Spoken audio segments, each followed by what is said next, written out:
Political Editor Andrew Clennell. Andrew, first of all, today, Labor fleshing out its pledge during the election for a scheme for the government to actually help you buy your first home. Yeah, often at these set pieces, these speeches that Anthony Albanese gave to this conference, you'll see a brand new announcement, Tom. We didn't get that this time, and it's emblematic, I think, of how Anthony Albanese wants a steady as she goes Labor conference. It's a Labor conference, Tom, that the government can't wait to get over with, I've got to say. That's the sense I'm getting here in Brisbane. So he rolled out again the home equity scheme, which allows first home buyers to not have to pay the whole lot of a home so they can afford it. They need less of a deposit. They have less interest payments. The government takes a 30 to 40% share. It's going to be available for 40,000 people. It's controversial because the argument always is this drives up prices anyway.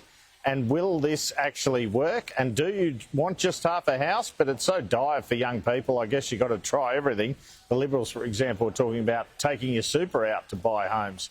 This was Anthony Albanese saying, look, we're finally going to start this election promise, this home equity scheme, next year after agreement from the states. What our government will do is step up and put in our share, opening the door of home ownership through this shared equity scheme to tens of thousands of hard-working people. We are the party of the great Australian dream. Well, earlier in the program, I spoke to Treasurer Jim Chalmers and put to him that the government is just talking about cost of living, cost of living, cost of living all the time. He said, yeah, absolutely we are. We're doing the voice, we're doing all these other, we're working in all these other policy areas, but we know this is the number one thing by far Australians are concerned with. And I was taken by the fact the Prime Minister, so much of his speech this morning was about cost of living and trying to stress to people that the government is doing a lot in this space. A lot of it only affects low income or helps low income earners, but he's making the point that across the board there are measures the government are putting in place. And today I say to Australians, there's more help on the way. In September we will be cutting the cost of medicine in half for 6 million people. Starting in November, we will triple the bulk billing incentive for GPs right around Australia, helping 11 million Australians see a doctor for free.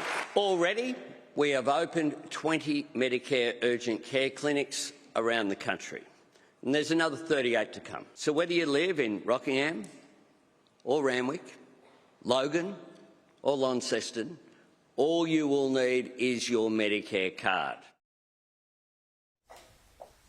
These conferences are always between elections, but they become very much about the next election platform. So what are we finding out about 2025, Andrew?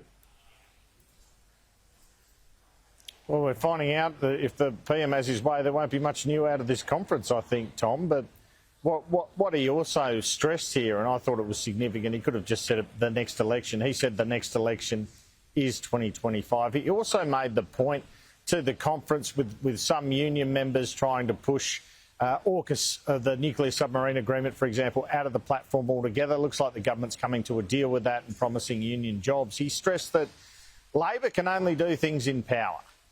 So it's got to be a sort of a gradual implementation of principles. They can't stick to their often left-wing principles, or they're just not in government. I mean, they're going with the AUKUS agreement that Scott Morrison championed. They're going with the stage 3 tax cuts the coalition government championed.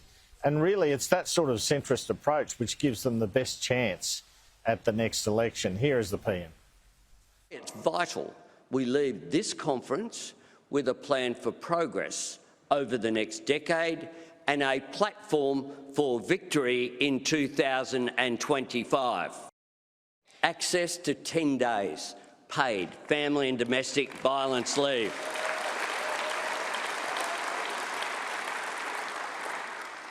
It used to be in our national platform, not anymore. Now it's in the National Employment Standards.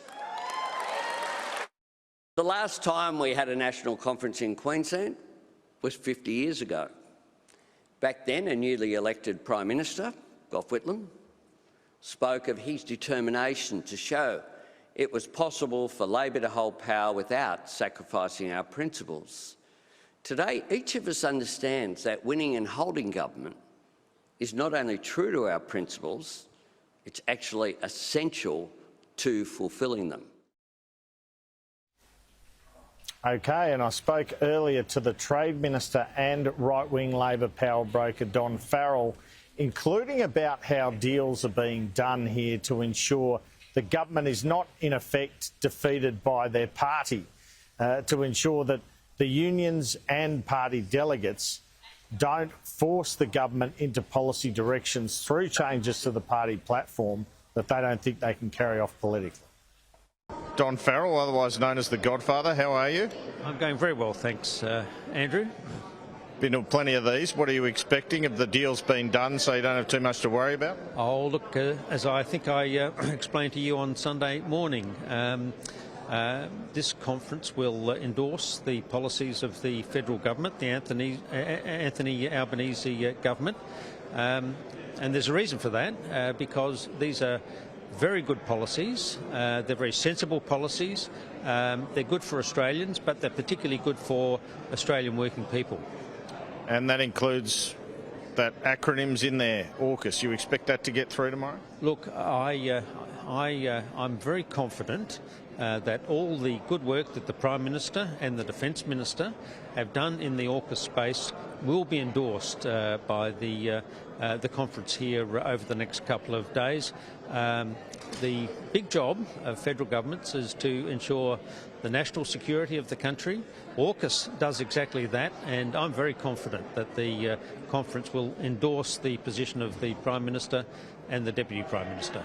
Now, the PM's from the left originally, but he sounded like he was from your faction, the right, today, when he was saying there's no point having lofty principles, I'm paraphrasing a bit in his speech, if you're not in office. He's saying you can deliver Labor principles in office. Do you think everyone at this conference will take that message on? Look, I think they'll follow the advice of the Prime Minister. The Prime Minister is a Prime Minister for all Australians, and that's why he's been working so hard, day in, day out, to ensure the security of this country, but also the prosperity. And this CFMEU idea for a tax on housing, that's kind of been watered down so it doesn't become an issue for the government, right? Look, the government is very focused on cost of living issues.